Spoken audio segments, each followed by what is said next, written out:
So today we're diving into Mahamudra meditation. It's this, well, pretty intense Tibetan Buddhist practice, and it claims to lead to enlightenment. Yeah, it's a lot to unpack. You got that right. I mean, Yeah. you sent over some seriously dense philosophical writings on it, but don't worry, that's what we're here for, right? Absolutely. We're going to break it all down, make it relatable, and you know what? We might even find some surprising connections to modern psychology along the way. Sound fascinating. It is. Now, we usually think of meditation as the starting point for these types of practices, but here's the thing with Mahamudra, the path to enlightenment. It doesn't actually begin with meditation.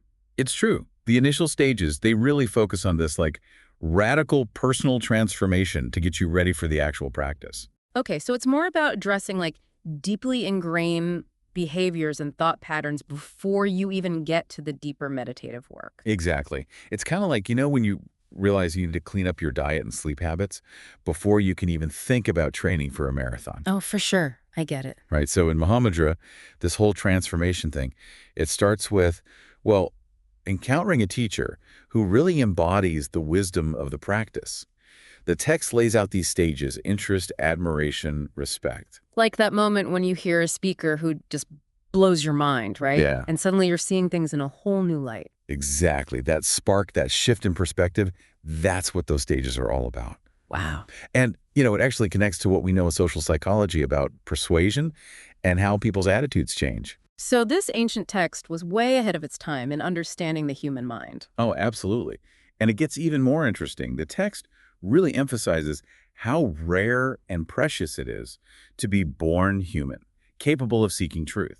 And it's clever, actually. It taps into, psychologists call it reactance theory, the idea that people are more motivated by the fear of losing something than just gaining something. Like, I'm way more likely to finish a project if I'm afraid of missing a deadline. Exactly. So by highlighting the incredible opportunity we have as humans, the text, it kind of nudges you to, stick with these practices. Wow, it's fascinating how much wisdom is packed into these teachings. So we're moving into some really interesting territory here with the next stage of Mahamudra. It involves these, intense visualizations. We're talking about vividly picturing images and scenes in your mind. But do these visualizations actually do anything? Or are they just, mental gymnastics? It's a great question, and this is where it gets really cool. The text talks about practices like guru yoga. Basically, you visualize yourself merging with the qualities of an enlightened being, their wisdom, their compassion, their clarity. Okay. And it actually lines up with something called objective self-awareness theory in psychology. So there's a connection between how we see ourselves and how we act. Totally. Think about athletes who visualize their performance before a big game. They're not just messing around, right? They're priming their minds for success. I can see that. I use visualization techniques sometimes to deal with stage fright, but this is obviously a whole other level. It is. With Mahamudra, you're not just going for external goals. It's about cultivating deep inner qualities. The idea is if you immerse yourself in these visualizations over and over again, you can actually rewire your mind. To embody those qualities more in your life. Exactly. And that brings us to the heart of the practice, these hardcore meditation techniques that aim to, deconstruct our everyday experience of reality. Okay, let's get into those meditation practices. We see the text talking about staying calm and insight meditations. It sounds intense. What are we trying to stay calm about, and what kind of insights are we talking about here? So these meditation practices, they're all about dismantling our idea of reality as this solid, permanent thing. And this is really cool. The text actually makes a direct connection to modern psychology research here. Really? It describes a process of breaking down perception from the gross to the subtle. And you start by just focusing on a simple external object. Like a rock or something. Exactly, a rock. So you start by focusing on that rock, then you shift to a reflected image of the rock, then to a mental image you're holding in your mind.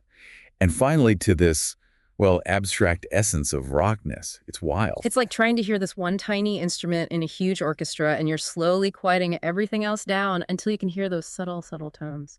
That's a perfect analogy. Yeah. And what's fascinating is that it connects to this thing called object constancy. It's how our brains create this stable world, even though everything's always changing.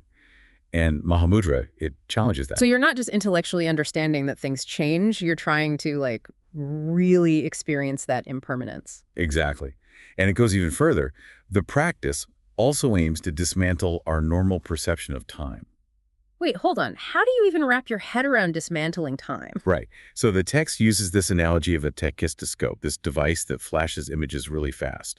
And they say if you slow down that slideshow enough, you start to see the gaps between the images. Okay, I kind of see where you're going with this. Those gaps, according to Mahamudra, that's like the true nature of reality. It's the space between these, constructed moments of experience. So it's not this smooth flowing river of time. It's more like snapshots, and we're trying to be aware of the space between the snapshots. Exactly. And by doing that, you start to see the underlying nature of time itself. Wow, okay. This is where things start to get really interesting and a little mind-bending. The text suggests this practice can even take you beyond just deconstructing the mind. What does that even mean? Is there anything left at that point? It's like we took apart this super complicated Lego set, right? But now we're being asked to look beyond even the individual Legos themselves. What's even out there? I love that analogy. And the text, it gets really metaphorical here. It uses these terms, non-dissolution and unspreading. Basically, it's pointing to this experience of like total interconnectedness, this ultimate unity, that exists beneath our usual fragmented way of seeing the world. So it's not that the mind just dissolves into nothing. It's about seeing reality in a radically different way, free from our usual filters and limitations. Yes, exactly. And this is really interesting, okay? This idea of an underlying interconnectedness, it actually kind of resonates with some stuff in modern physics, like the idea of an implicate order, this hidden reality beneath the surface of what we normally see. So we're connecting ancient Buddhist meditation to cutting-edge physics now. This deep dive is really living up to its name. It is.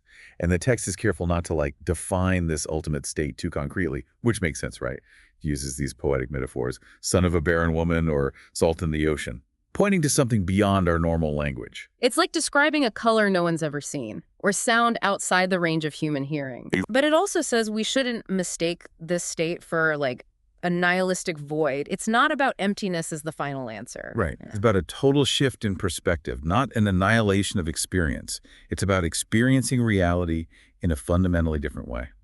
So if our minds are always creating our experience of reality, what happens when we deconstruct those very processes? What new possibilities could open up? That is the question, isn't it? And that's the invitation of Mahamudra. It's not just thinking about stuff. It's a call to action, to go on this journey of real inner transformation. I mean, after all those intense practices, what does it even mean to live enlightenment? Are you just floating around in bliss all the time, detached from everything? That's a common misunderstanding. The text really emphasizes that enlightenment isn't about some passive, blissful state. It's about wisdom and compassion just naturally arising in every single moment, in everything you do. So it's not about escaping from the world, but showing up with this new clarity and compassion. Absolutely. It even talks about this stage of non-meditation where like formal practice falls away. And that insight, it just spontaneously arises in everyday life. It's active, not a retreat. That really challenges the way a lot of people think about enlightenment in the West, doesn't it? This idea of it being passive and detached. Mahamudra feels much more dynamic. Definitely. It suggests true enlightenment is about expressing wisdom and compassion in everything, from the smallest interactions to the biggest life choices. Well, that was an incredible journey. We covered so much ground, from the basics of Mahamudra to the really profound experiences it points towards. And we even found links to modern psychology and physics along the way. But remember, this was just a glimpse into this vast, complex tradition. There's always more to discover. If our minds are always shaping how we experience reality, what happens when we actually start to change that process? What new possibilities does that create? That's something to think about as you continue exploring the nature of mind and reality. And hey, maybe this deep dive has made you curious enough to try these practices yourself. Until next time, keep seeking, keep questioning, keep diving deep.